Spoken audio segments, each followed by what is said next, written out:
Okay, da sind wir rein.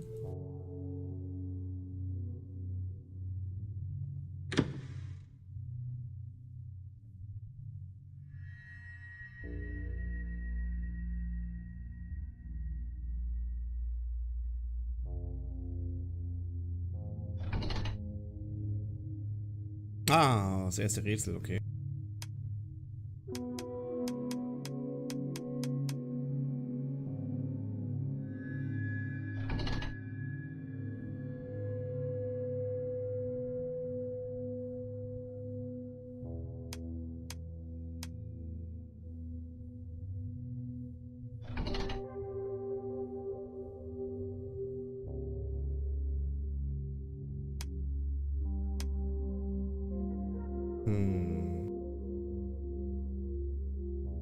Müssen wir vielleicht erstmal ein paar Hinweise noch finden.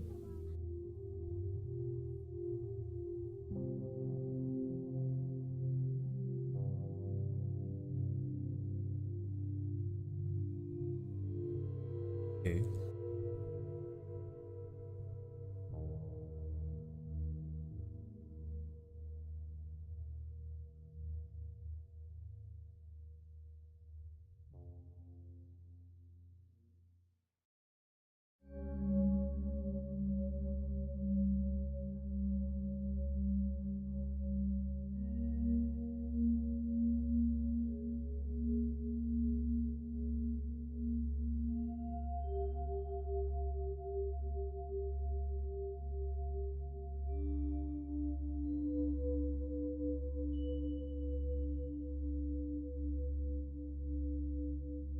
Uns fehlen wahrscheinlich wirklich noch Hinweise. Okay, gehen wir erstmal wieder zurück. Aber da waren wir doch schon. Mann.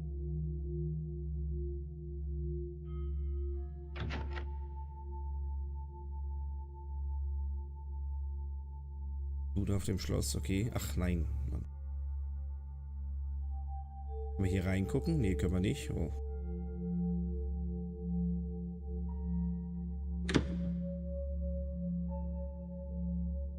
Ja, da kommen wir ja nicht mehr raus. Da hat er uns ja eingesperrt, dieses Vieh, was auch immer das ist.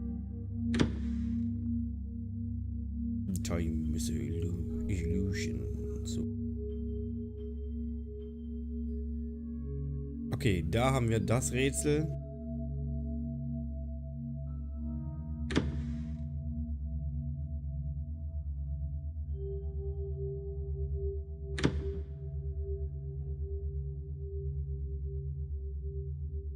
Waren wir hier schon drin? Jo, das war diese nette Räumlichkeit. Okay.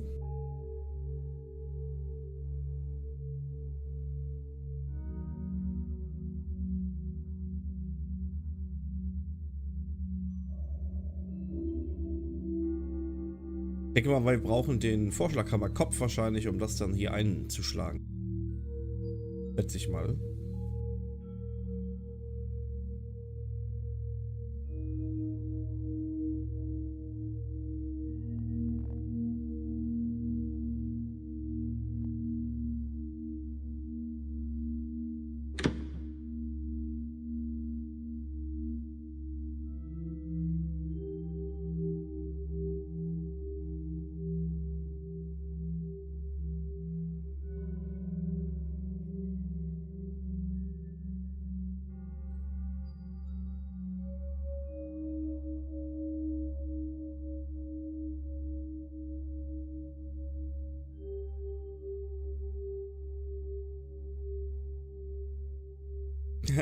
Du sagst nichts. Ja, ist auch gut so.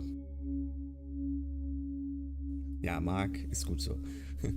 Eine Liste von Namen. Mein Name steht ganz oben, unten.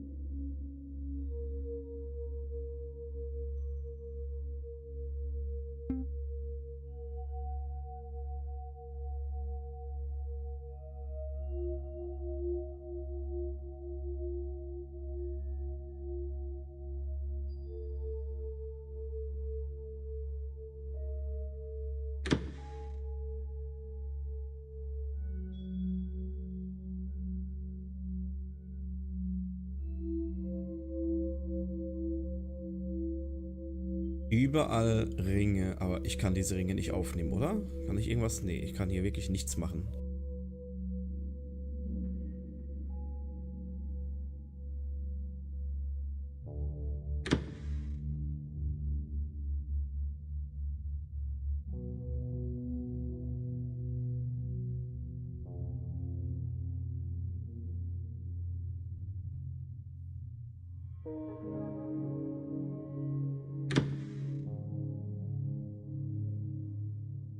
Nee, da waren wir ja schon.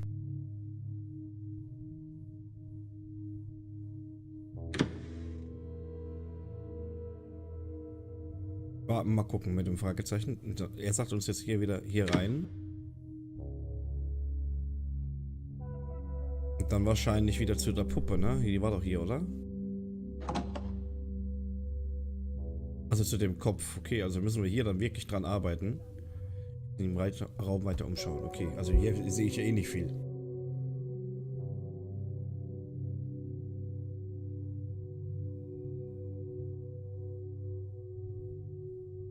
Ja, aber... Nee.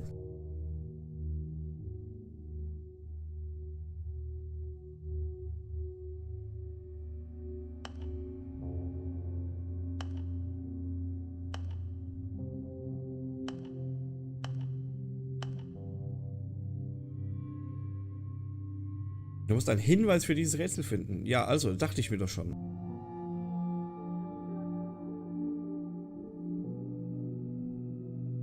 Aber ich glaube nicht, dass ich den Hinweis hier drin finde, oder?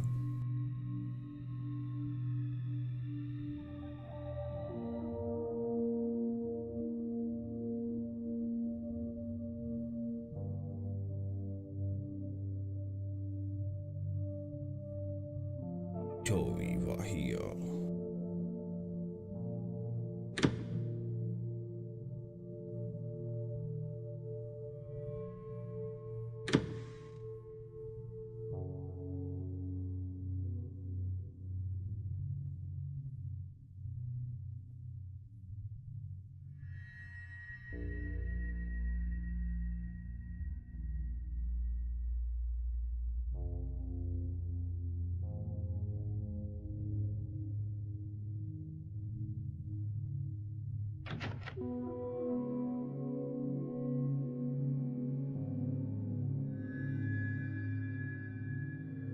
Ja, wenn ich jetzt da wieder draufklicke, dann leitet er mich jetzt wieder zur Puppe.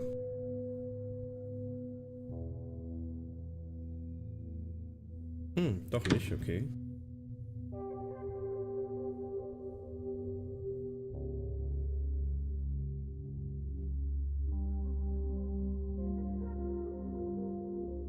Ich gehe da rein. Ja, wieder hier hin. Ja, super. Hier sind 2 Augen. Warte mal.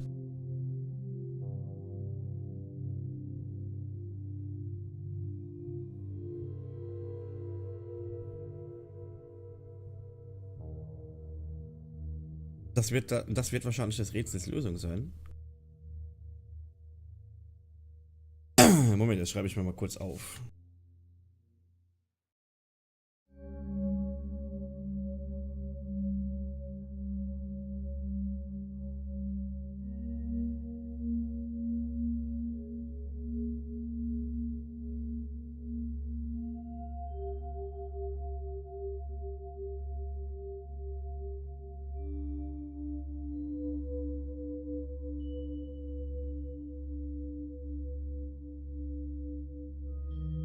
Also 1, 1, 2, 1 vielleicht.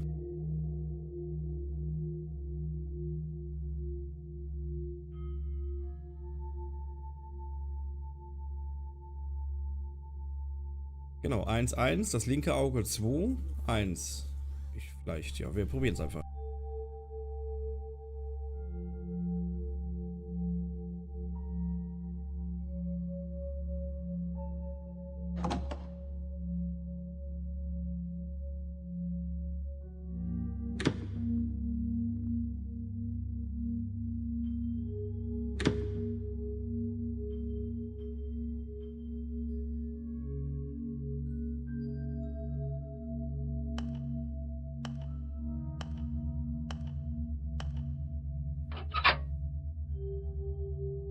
Okay, nice.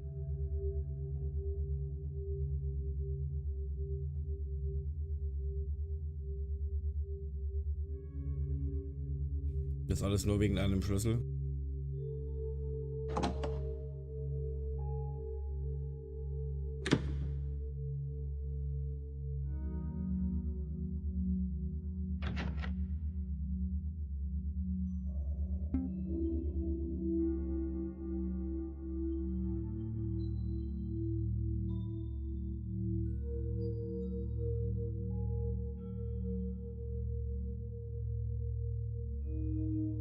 Ah, vielleicht für diese Tür.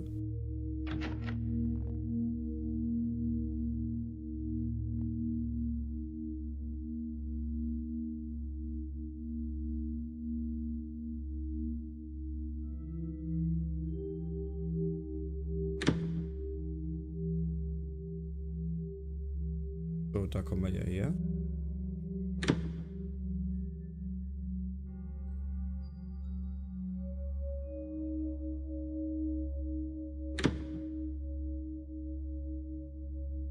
Ah nee, jetzt bin ich ja wieder hier. Ich dachte, hier gibt es auch noch einen Hinweis.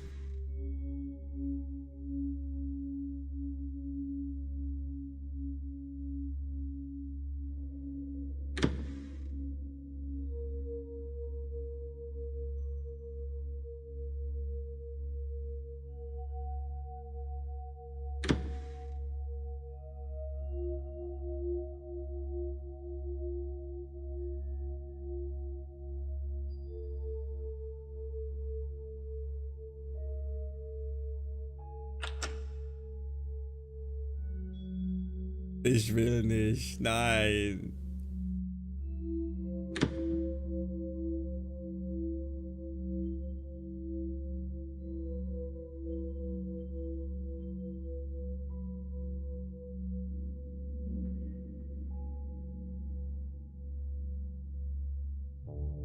Okay.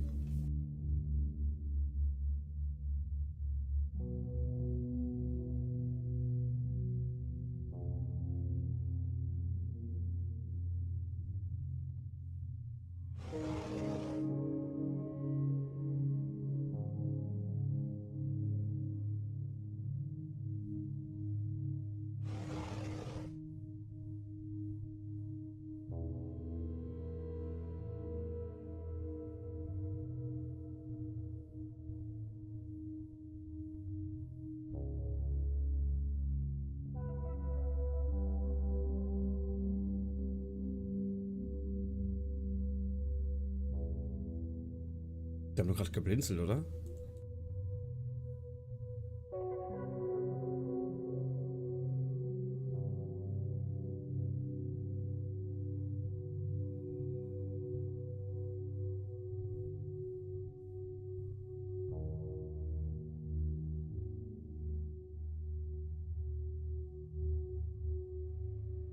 Okay.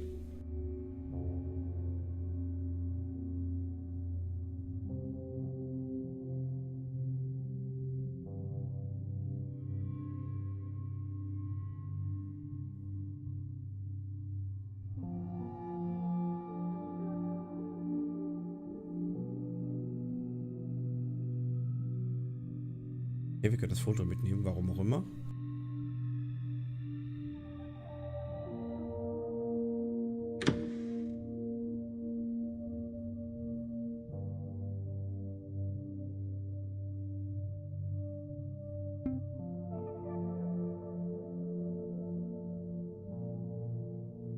Ja, jetzt habe ich ein Foto. Ja, super.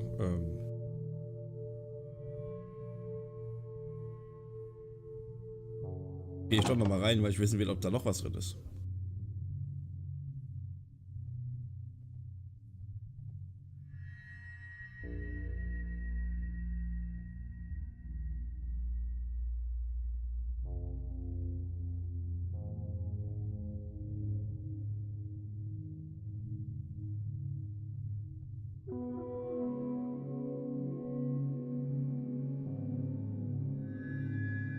Nee, da scheint aber nichts mehr drin zu sein.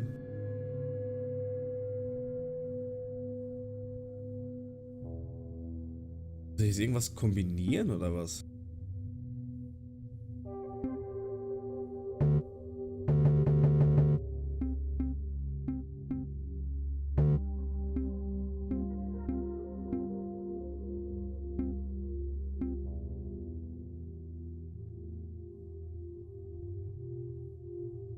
Ah, warte. Umdrehen wahrscheinlich.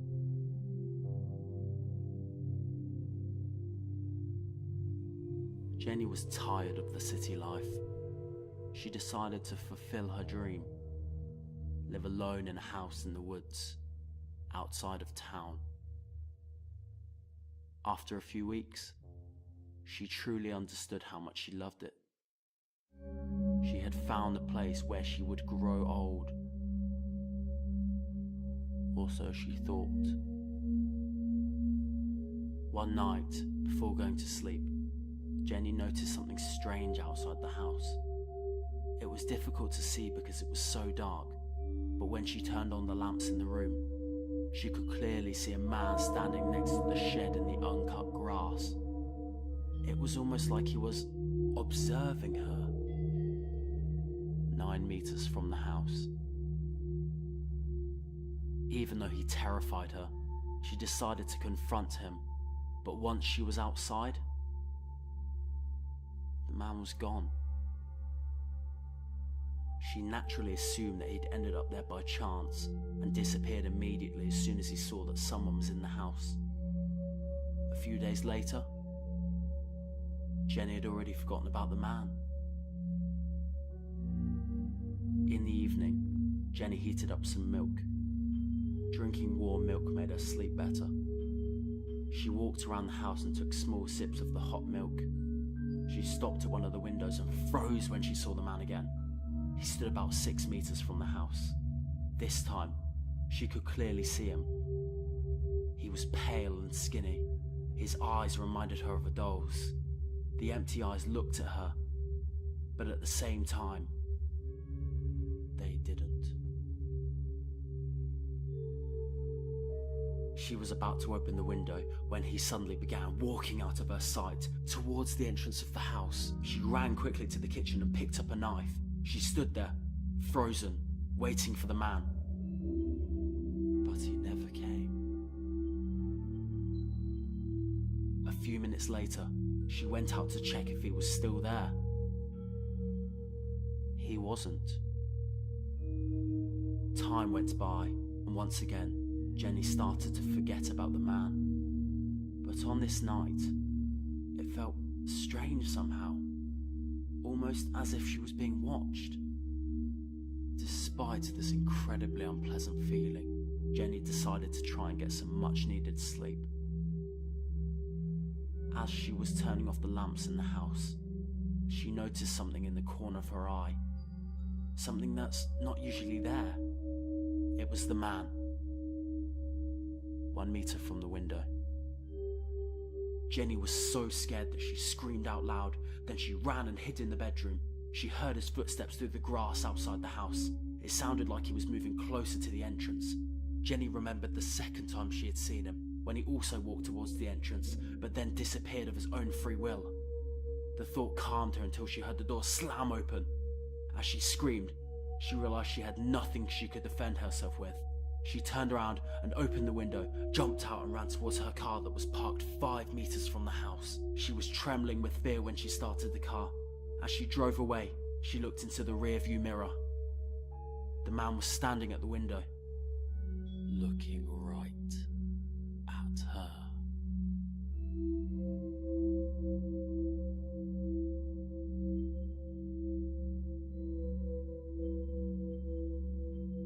Okay.